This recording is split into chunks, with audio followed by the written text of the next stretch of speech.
आम्हाला पण आम्ही पण रोज ट्रेनने प्रवास करतो. माझ्या वेळेत मी पण जाते कामाला, पण मला तिथून 30 रुपये रिक्षाला द्यावे लागतात आणि खूप गर्दी असते. खूप म्हणजे एक माझी मैत्रीण पण एक पडली तिथे.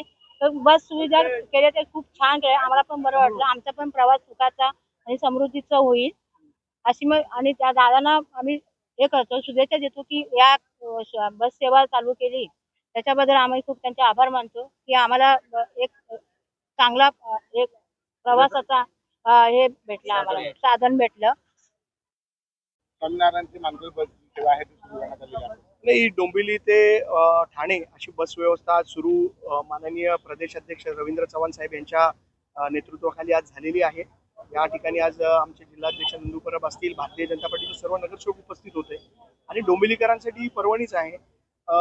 एका विद्यार्थ्याचा जो पडून मृत्यू झालेला, जो ट्रेन मधून पडून मृत्यू झाला, त्याच्यानंतर ही जी आम्ही पर्यायी व्यवस्था, परिवहनची पर्यायी व्यवस्था करण्यासाठी मागणी केली होती आणि त्याला आज कुठेतरी यश येताना दिसतंय आणि याच्यामुळे डोंबिवलीतील खूप नागरिक जे ठाण्याला प्रवास करणार आहेत त्यांना मोठ्या प्रमाणात दिलासा मिळणार आहे.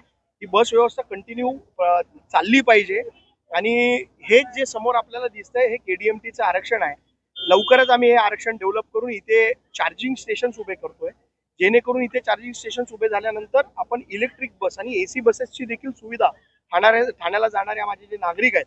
आणि आत्ताच रवींद्र चव्हाण साहेबांनी एक महत्वाचा विषय आपल्याला इथे सांगितला की याच बसच्या माध्यमातून माजिवड्याला जो मेट्रो स्टेशन आहे त्या मेट्रो स्टेशनला जोडण्याचं काम देखील शटल सर्व्हिसच्या माध्यमातून आपण करणार आहोत, जेणेकरून ठाण्याला जेव्हा माणूस उतरेल त्याला बोरिवली असेल, पवई असेल, घाटकोपर असेल, इथे प्रवास करताना मेट्रोची म्हणजे इंटिग्रेटेड जो प्रवास आहे नागरिकांचा तो सुखकर होईल या बस सेवेच्या माध्यमातून.